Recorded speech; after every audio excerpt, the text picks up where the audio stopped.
If you're watching this, then you are already familiar with the Blackmagic Pocket Cinema Camera 4K. It's a mouthful.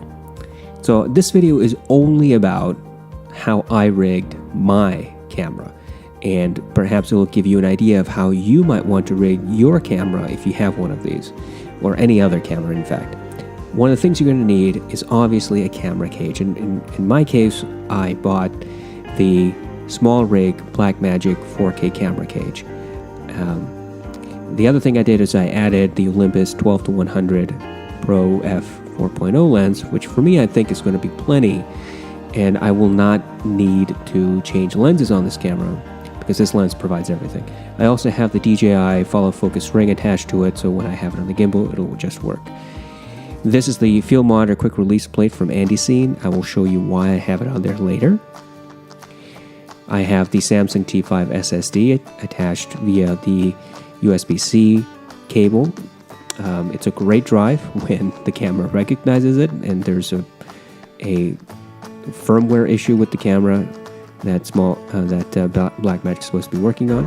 I also have the Smallrig 15mm baseplate with the 15mm rods attached, and to those rods I have the lens support system from Smallrig.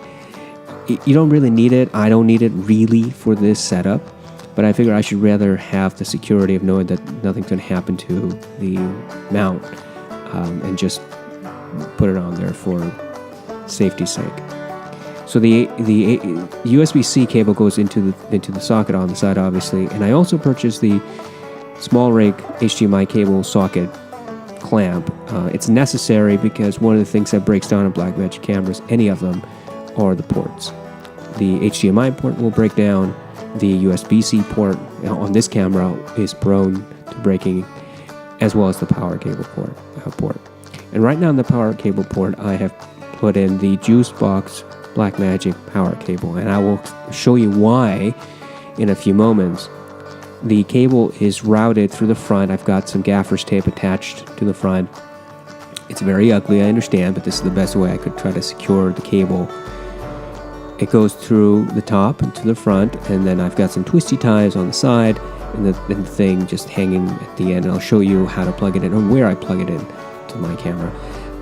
It's terrible, I know. It's ugly, I know, but I wish there was a better solution to this, and there probably is. But for me, this was cheap and simple, and, well, I lied. It's not cheap, but it is simple.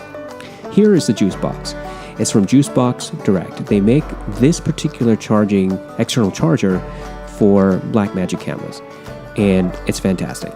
For the 4K camera, it will provide me between 5 to 7 hours of continuous use. Now, if you've used any of Blackmagic's prior cameras, you know that the battery life sucks. It sucked on the original Pocket camera, and it continues to suck on this camera. I get about 20 minutes of battery per battery on the 4K camera. So this external battery charger will keep my camera going for hours and hours. It comes pre-installed with the male end of the clamp that I showed you earlier. It also comes with the female version of the end of the clamp that you just mount to your cage. It's got multiple ways that you can use as an external charger, typical USB, and the DC, which is where you will charge your Blackmagic camera. And interestingly enough, Juicebox thought it was a good idea to charge the external charger here with a micro USB, which takes hours and hours. I don't know why they did it that way, but they did it that way. There's also a very clunky and ugly LCD screen that only tells you the percentage of battery left. So this is how you attach the Juicebox, and this is how I've decided to attach it. It just really easily fits right into that female end of the clamp, and there's that red trigger button thingy, and you just close it and done. That's it. No twisting, no tying, just it holds really strong. I mean, those are metal parts, so nothing's going to happen unless you're being crazy. And the cable, the Juicebox cable, plugs right into the Juicebox, and you press the side button and it starts charging. And when you turn on the camera, you will see the battery indicator indicates that it's being charged and it's being fed power at the same time. You can't see it in this video, but trust me, it's there. So once you turn it off, all you have to do is, once the camera is off, you got to make sure the camera actually turns off. It takes a few seconds for this camera to turn off after you hit the off button. Unplug and just detach the thing, and you can put it away.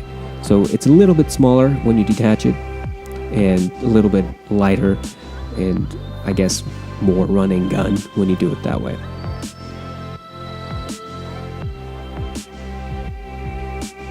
Now, one of the things that I wanted to point out is that